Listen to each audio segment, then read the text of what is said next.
These losers is going to Code A. Down here in the bottom left, in the red, the Terran player he is. Samsung Galaxy Can Reality. This guy might need a reality check if he loses.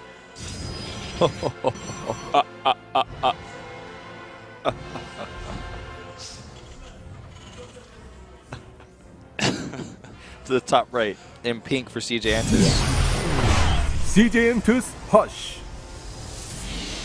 If he wins this, he might tell his opponents to hush and tell him to be quiet.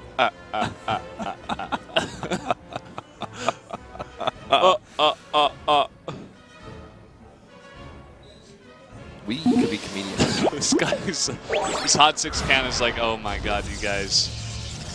Please stop. By the way, Drink Hot 6, not only a supporter of the GSL, but many esports organizations. Yes, this is true. If you're a big StarCraft person, you probably will notice that Hot 6 is one of the main sponsors of MVP. Very big StarCraft organization that's also branched out into Dota recently and also had quite a big standing in League of Legends for quite some time. So yeah, you know, Samsung, those teams for League of Legends, they all started on MVP. So very long history of sponsoring StarCraft. And also just esports in general in Korea, Hot 6. So if you're in Korea, you should definitely try it. And also, if you are not in Korea, you should write to Hot 6 and tell them they need to send Hot 6 overseas. Yeah, it's true. I had one yesterday. Yeah. Got me energized, got me hyped up as an energy drink would. I drink Hot 6 3 times a day. Yeah? Yeah. Just because with every meal, you know. Exactly. It's just part of a healthy, balanced diet. It's exactly what my body needs. Keep grinding away. Yeah, I gotta get that. I need doing a lot of stuff. I need all that energy. Is he gonna eBay block? Looks like it. It's a fast SCV. And no, he's just gonna block the probe. Fine. Be boring. Never eBay block. You're so predictable. Always just go over there and the probe's like, yo, Frank, we got another SCV down here. We're gonna bring the 2 probes. We're probably gonna bring a Reaper. So let's wait a second. SCV's always come over here just sitting on the place like he owns it. Can't build there. So you always block my expansion. He's always blocking it. And Artanis is always like, you can't build there. What does Artanis actually say? He says, I don't know what he says. I don't remember. I play in Korean most of the time. I don't even know what he says in Korean either. I usually build my buildings in a place where they can be built. Look at this Reaper micro. He's like, up the you want to fight me, F-I-T-E? Mate? M8? You want to fight? You what, mate? Just like poking his head out of the grass. Have you seen this new internet phenomena, Fish Plays Pokemon? Yeah, I have. What are your ridiculous. thoughts? It's so dumb. So stupid. I'm going to blow everybody's minds. I said this in Twitch chat 6 times, and never once did I say Kappa, so I can't believe nobody took me seriously. I did put in caps half the time. But the B and the A buttons are in the wrong place. What's up with that? What's up with that? The B button has always been on the left side. Yeah, I don't know. Except like on the Xbox controller, then it was on the right side. But I mean, for Pokemon, it's always been on the left side. The A button's on the right side, the B button's on the left side. For the Game Boy, you know. Even on the NES, on Super Nintendo, when you want to go Nintendo 64, B button's on the left side.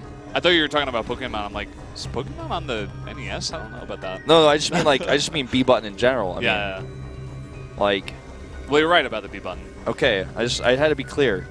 So, because I'm very passionate about the B button. When you need to go back, you need to be in the right place. If I was playing with that controller like that Fish, I'd be confused all the time too. People would be really mad at me. Because I'd be trying to swim to the left and want to go back. But then that would actually confirm things. People get mad. So we have the robotics bay coming up here. It's the post-gateway variation this time, it looks like. And we're going to see in... actually, no, it's not, actually. He rushed it out before. Yeah. And he's got, what he's up against is Widow Mines this time. And we have a little bit of a drop going down.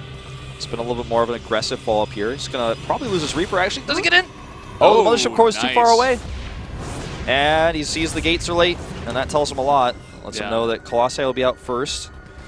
Don't think he saw that bay, but can reasonably assume. Right. Seen it out of like literally every Protoss for the past day. Yeah. Except the ones that went Stargate. They were a little bit slower on it. Yeah. But if it was a Stargate, he would have seen an Oracle by now. So he knows that's not going to be the case. He knows. All right, well, this is completely prepared for. He like knew this was coming a mile away. He's got Observer and the Nexus Cannon. He's not going to lose only one probe. Yeah. Does, you know, use some Mothership Core energy. But overall, it's pretty well held. I think it's still okay for Reality because he also forced the probes to be pulled. He saved his medevac. Yeah. All right. See a Raven about to complete here. It's going to be good for detection. Let's bolster that in your army. Get those observers out of your base. Yeah. Look at that. Yeah. Setting up pylons, spotting drops, getting ready. Seen that a lot out of Hush, actually. Yeah, he loves to put them just everywhere. Sometimes you think he's proxying, and it's just like, no, he was thinking ahead. That is actually what he's doing. He's just thinking ahead. No proxies. I mean, even look at his main base. He's got a pylon at the south. He's very, very well prepared here for any drops. He's missing one at the bottom left of his main base, but you know that's easily picked off by stuff on the ground. Well, observers may see that. Also, he's got if he has the watchtower. Yeah, it'll be easy to see that, which he's planning on grabbing here. It looks like. You see that Raven again here from Reality. Be quite useful. For so many different reasons. I see a lot of people in Korea these days doing a double PDD to assist their drop on the way in. Wow, that was a sick pickup. Some of these Marines still pretty vulnerable, though. Hush pushing out pretty far here. Wants to get as much damage as possible. He wants that Marine. He gets it. He could have dropped a PDD to like stop it, but that would be like next level. Drops it now. The Marine's best friend's like, why didn't you drop it to save Tim? Well, this is actually a lot of pressure here. I mean, he never made a third base. This is a very aggressive timing here with 3 Colossi. And he's going to try to break down these bunkers. He gets the bunker. And some of those units, a lot of force fields used, though. And still Widow Mines that have not shot. Is it going to be enough? It's the problem is he has no answer for the Colossi. Now the command center's been lifted. And another Colossus is walking across the map. Now those 3 Colossi are all together. Yeah. And he's not going all in with this. He has a third base behind this. And he's got so many force fields he can drop if the SCVs come down. And here they come. Force fields are excellent. The Colossus on the left side tanks a lot of damage, actually. Auto turret's actually going to kill it. That's pretty crazy. But I don't think it'll matter because the rest of this Terran army is starting to fall here. Or actually, am I wrong? There's a lot of Marauders under there. Yeah, he needs a warp in. Where's that warp in? He needs the Zealots in the front to tank. He's losing so much of this Protoss army right now. He's going to lose both of these Colossus. I was actually completely mistaken. My apologies to everyone. There was a lot more Marauders in there, and that's he did not win that fight. He wrecked that fight. He owned that fight. There's 1 Stalker and 1 Mothership Core on the map right now. He was just fighting for too long with those Zealots. The Stalkers tanking for Marauders is never going to work out, and they're really tanky against the Colossi. He was getting some Vikings out as well, and now we're going to see a counterattack. He cannot lose another Stalker, but he does. I mean, he's got a third base. It's not going to help him at all to hold off this push. He's got 3 sentries and a Zealot. Nexus Cannon goes down. This is so desperate. I mean, if he could hold, he has 3 bases and a probe lead, but he's definitely not going to hold this Nexus. In fact, the Vikings are like making it almost impossible for the Colossus to even engage. Takes out the sentries. That Nexus falls as well. And he might just try to end the game from here. He's going to kill so many Harvesters. Even that auto turret tanking again. That Raven is like a Colossus killer. So many probes going down. Now he's down in Harvesters. Yeah. Does have that second base to fall back to, but that's if he lives. Stalker's blink forward, actually. Oh, nice drop here to get that Colossus finally. No, this is too much Terran. Reality's going to do it. He's going to take 2. And Poor he's Hush, going man. on. He had such a great position in this game. He did not have to overcommit. I guess he, like I, thought that Protoss army was just too much to handle with no real anti-air, but it's a very Marauder-heavy composition, and that's it. GG. Just got a little bit too over-aggressive. Reality, again, he takes a big sigh. He knows he has another big game ahead of him to go on to Code S, round of 16. And guys, know what this means. No mirror matchups. Oh my God. It's the combo will not be broken.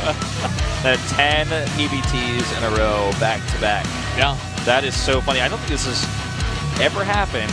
And it's so funny because me and you are both filling in for Nick and Dan on these 2 days that there just happens to be like only PBTs. Like, Right. I wonder if like this has ever happened in GSL history before, where we had like 10 times in a row the same matchup without a single time being, I don't know. That's hard to do, man. That's really like the is chances hard. are pretty slim. I mean, obviously, if you have groups that are set up exactly this way, the chances get a lot higher. Yeah. But still. But even to get groups like this is hard. So.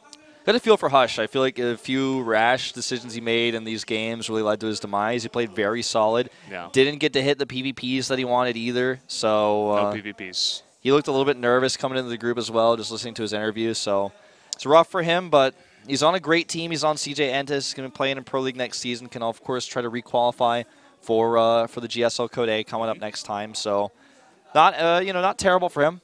But reality's not out of it yet. He is going to have to face off against Trap in that final match. And before that, we're going to take a quick commercial break. We'll see you right after.